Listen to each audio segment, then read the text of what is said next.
Well, hello, happy Friday, Dragon family. It is, chilly, mid-October. We finally hit our first freeze here in Reno. And so gardening season is done. Got to put away my bees, get them all cozy for the winter, make sure they have what they need. I hope you guys are having a beautiful fall. It's typically the days are beautiful and the nights are going to be cold now. But for those of you entering spring, how exciting for you that you're probably starting to see those first buds, those bulbs come up, and that just fresh, crisp brightness and brilliance of that beautiful spring green in the air. We are feeling the opposite here, but it's sort of nice, you know, as much as I'm not ready for snow and full winter, to use the space heater at my desk, to bundle up in a little bit more cozy. Yes, Pam. getting that fireworks going to keep us warm. So wanted to talk about wings today. This is our integration week in the Quantum Flight group. But I've still gotten some questions emailed in from different people. And so I figured I'd tackle this one here with everybody in the Dragon family because it's going to be useful. It'll hit some chords here, and it's always nice to have those little tidbits, even if you're not experiencing it yet or it hasn't come across your plate yet. If you've heard about it, it's somewhere in your field and is going to hit at some point. You'll go, oh yeah, I remember her talking about that. And you can go back, find the replay in the YouTube channel or here in the Facebook group and benefit when you're ready.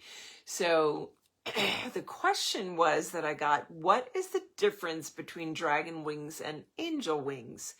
And when we read that question, it's not just about like, well, obviously a dragon has this and an angel has that. It's about the experience and what the difference is when you're experiencing those. And is it possible to have more than one? What would be the main characteristics or feeling and sensing like, well, which are these? So obviously with the shape and form, you're going to feel dragon wings being a lot bigger, broader. They have to lift or are part of a bigger being typically. I also find that dragon wings tend to feel like they move out horizontally as you stretch them, or more capacity to go directly horizontal and really, really stretch their wingspan. Whereas my experience with Mayo and angelic wings feels more like they go up and back before they go in and out. So that's just a very subtle distinction. But the other piece with dragon wings, and why would we experience, let's go into this first. Why would we experience, let me just make sure that my volume is all the way up for everybody. Why would we maybe experience both? How is that possible? So let me just explain, for example, my own journey. I'm dragon. You guys know that. I've talked about that many, many times. My first and foremost soul incarnation was as dragon. So that is always my standard to go back to, that I'm working to merge into at soul level. You can call that your monad, your oversoul structure, your solar body, your light body, whatever term you want to use. That's the top notch of you, right? Well, in all these other incarnations, we have possibilities to do different things, to go into different formats, different levels of mastery. So you may have gone and had a lifetime in an angelic realm. You may or may not have had wings. But when you get to certain levels of things and you're going into mastery, you may have an opportunity to sort of earn your wings, might be what we'd call it. Meaning it's an expansion and movement into a higher level of mastery, maybe to have a certain kind of wings. I know that in mine, I was surprised to have memory coming in of angelic connection, but remembering that for me, angelic, the seraphim, the cherubim, and the Elohim were originally dragon populated. The dragon species were the first in there. That doesn't mean that's all the beings that are in there are populated now, but others moved into those realms to be trained and brought forward in their mastery in those realms. And so they may have gotten angelic wings from that experience, say moving from the bottom up, elevate or ascending through vibrational levels in those angelic realms to get those experiences. Whereas many of the dragons that seeded those, they started with that. So in the angelic realms, there's a lot of dragon form. You have, for example, Archangel Michael. He is also the black dragon. That combination, he'll always feel those wings, whether or not he's giving that form. The dragon, the angelic wings that he takes are going to be subtly different, and they're both going to hold the same amount of power. They're both going to hold the same amount of information and knowledge, sort of like our Akashic records or in our pearl. I feel like the wings hold patterns of information for us, and I don't know how to explain that or how to expand on that idea, but they hold sets of information. And in my experience, when I had memory come in and I was reconnecting to my cosmic angelic level aspect, and this happens, so why does this happen? This is happening as we come into our completion, and we are merging with all aspects of ourselves, from our human, which is our densest form, all the way up to our solar body structure, which for me is dragon, for you may be something else. Most of you in here are dragon, but not all, and everything in between. So any experiences I've had in between those two aspects are also going to be merged in. I'm going to have memory about them. I'm going to have sensational aspect of reconnecting to those, like they're being plugged into me again. And it's about the memory community. It's about reconnecting with all of that, because all of those extended incarnations have experience. They hold information for you. They hold knowing for you that you can apply now as you are moving through this journey in this realm. So having those experiences, you may have memory of angelic realm. You may have memory and feel like, wow, I'm feeling angel wings on my back, but I thought I was a dragon. It's absolutely possible to have been both, and it doesn't necessarily mean your soul structure, but it means an incarnational aspect that you're remembering and tapping into is available there. And that said, you might have butterfly wings, you might have fairy wings, any kind of ladybug type being. I know I met someone once that felt they had ladybug wings, and that all depends on your experiences in the different realms. Those types of beings are typically in the rainbow realms, a lot more magical creatures that are winged in that. You might have been a winged lion or a winged feline species. You might have been a winged unicorn, Pegasus kind of species. All kinds of different things, and it doesn't rule out, if you know where you are one, that you cannot experience the others, or have not had experience with the others. You may want to experience those in the future, or as another incarnational aspect that you're exploring down the road. Who knows? But you'll feel them differently. My experience with dragon wings, well, let's back up here. The angel wings, for me, my cosmic angelic wings were different than a human angelic wing. They were much bigger. They had a lot more color patterning within them that were shimmering, almost like an opalescent with gold within it. It was very, very clear to me, like this incredible structure behind me that was very, very big, but they were going back sort of directly like this. And every angelic piece that I have had memory of is always a two-wing structure. I bring that in because if your dragon wings are unfolding, you're not limited to 2 wings. I have encountered dragons with no wings. I've encountered dragons with 2 wings. I've encountered dragons with 4 wings. I've encountered dragons with 8 pairs of wings. It was an amazing thing to witness and realize, wow, this being that, like, why would you have 8 sets of wings? And they're all up and down the body in different places. It's about dexterity. The maneuverability that this dragon had was incredible. And it had to do with the realm they're from and what that construct was. So this is about me sharing information that will help pull the limits off of what structures you have in place that might limit your own experience moving back into yourself of what's possible. If you don't believe you can have more than 2 wings as a dragon, you will never remember the part of yourself that had 4 wings. It's just like, it's an impossibility if it's not in your field of potential to go to certain places within yourself. So I bring that in for that aspect. Trying to think what else I could share about the differences between the two, really in, I think mainly in the way that they move, the way that they maneuver, what they hold for us, because I don't necessarily feel when I'm in my angelic memory, I don't necessarily feel like the wings actually have anything to do with my mobility or my movement, that I use them to traverse planes or move from one place to another. I feel like that is a pure energetic intention and movement forward, almost like a teleportation. Whereas with my dragon, I know that I use my wings for mobility, for actually moving from one place to another. I use those wings, whether I actually moving through energetic spaces would need them or not. They are always in motion when I'm experiencing that. So hopefully that gives a little insight or a little food for thought with wings, how we can experience them, why we might experience different kinds, what those different kinds might be. And if this brings up other questions for you, please send me an email or comment on the feed here so that I can expand on that. Because a lot of times in my own experience, I don't necessarily go into a set of information that's not part of my own memory banks or part of my experience and knowing, when we have that deep knowing of what we know, it's there, but it doesn't mean I can't expand into other realms. And oftentimes I do when the right questions get asked.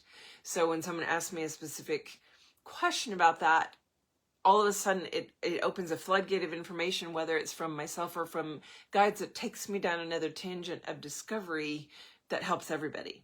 So wishing you with that information a beautiful weekend, maybe of discovering your wings, or a set of wings you didn't realize you had until you opened up that capacity. I think it's sort of fun to talk about pulling those limits off and our field of potential opening.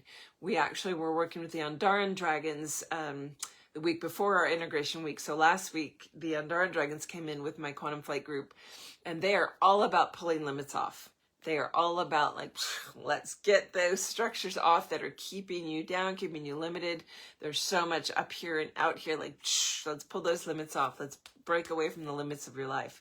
So I encourage you, if you haven't, I haven't done a class in a long time on the Andaran dragons. I do have a recording of it, but not everybody knows a lot about Andarans. And there are, if you are drawn to Andara stones, I'll just put this in there. I happen to have two right next to me that were beautiful gifts for my birthday. When they come to you and you're drawn to them, they will vibrate in your hand. There's a specific resonance field, and these two I was shown in like, wow, when they actually arrived, I hadn't felt that kind of energy in my hands since the last batch of Andaras I had that I integrated into, assimilated into. But these two, a lot of times I had Andaras come when I was doing the Andara pendants with the dragon and the wrapping, the wire wrapping with the dragons. These will not be wrapped. These are specific. They have a dragon consciousness associated with them that is using these to work with me on specific issues. And so that's really beautiful when they reveal. I do know the names of each of these dragons. This is Brindy and this is Sharisu. And they have specific things they're working on with me. And it's always very exciting to have a new way of working with dragons. So if you've not been introduced to Andara crystals, maybe go out and start, if you're feeling drawn, like, wow, what are those? I need to know more. Do a little research on Andaras. Find a solid source. The ones from Kauai are a solid source. Or I should say the retailers from Kauai, they're in pure transaction with those from Shasta. So they are real. There are a lot of knockoffs and fakes out there.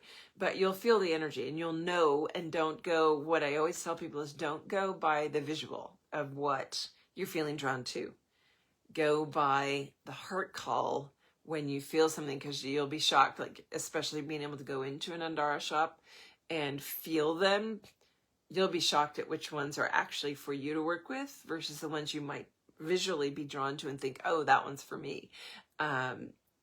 They're always in reserve, like the actual energy that aligns to you. It has to do with your lineage, has to do with the Andara dragons showing up, what they hold and all that. But yeah, they are here. Any Andaran will be working through your heart, opening your heart, and about lifting off your limits on your own perception capacities.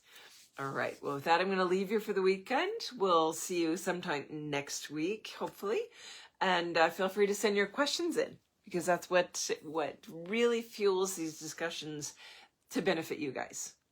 I can talk about all kinds of things any week I want, but if it's not in line with what you're going through right now, then it's not going to be effective or useful. Although the playbacks are always great and people do find these. I'm shocked that I have over 400 videos on the YouTube channel. Hit that maybe 2 months ago. It's pretty exciting. Like, wow, 400 videos. That's a lot of topic. That's a lot of dragon information out there for free. It's on the YouTube channel or in the archives here. Man, look through it. Go through and just see like what resonates today. Pop up a video for 10, 15 minutes and just go, I needed that today. There was a breadcrumb in there. There was one crumb. That's what I needed from that. That's how it works. And you know what? Before I leave you, here I said I was going to leave, but let's draw a card for today. I feel like drawing a card now. Ooh. Let's see who's talking to us with this whole thematic of opening to our dragon wings, angelic wings, lifting the lid off of our limits that we have around potential and possibility. And who wants to speak to us today?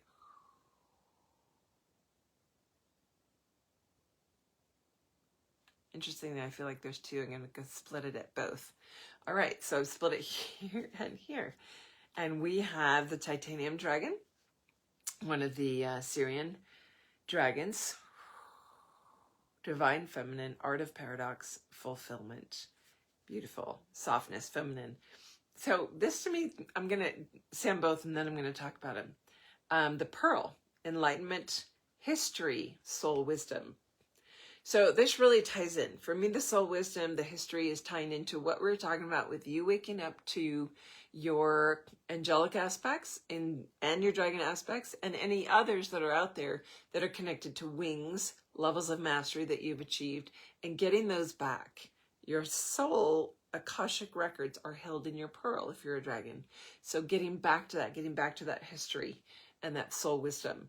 And that comes in with the titanium dragon, the divine feminine, art of paradox and fulfillment. And I feel like she has a more direct message if I read her. I feel like I'm called to read her page because there's always another word associated with them than the three that are on the card. There's another keyword.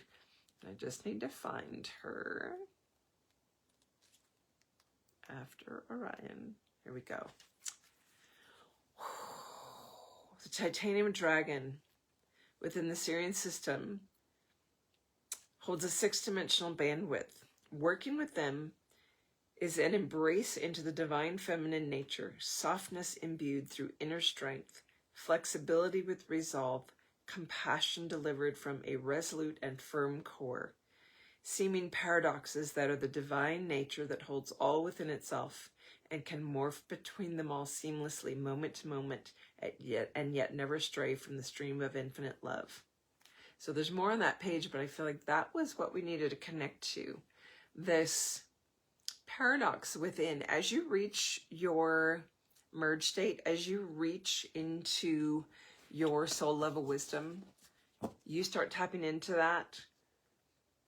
The divine feminine nature is what holds the space for it all, but it's the fulfillment. It's coming into that state of paradox, the realization where both exist. It's a divine truth that is part of our awakening. It's part of our process to fully remember and embody who we be, to move up into the realm of energy where paradox exists. And that is something that is another aspect of pulling the lid off of your limits around potential and possibility. Is most of the time we don't allow paradox to exist, and it's the core framework of the universe.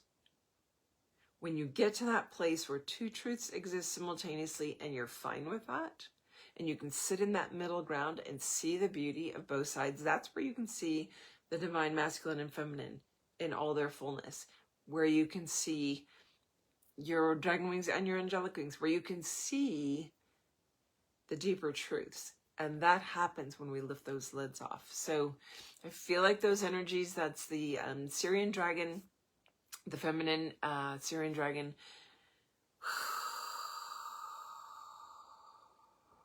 Merkan.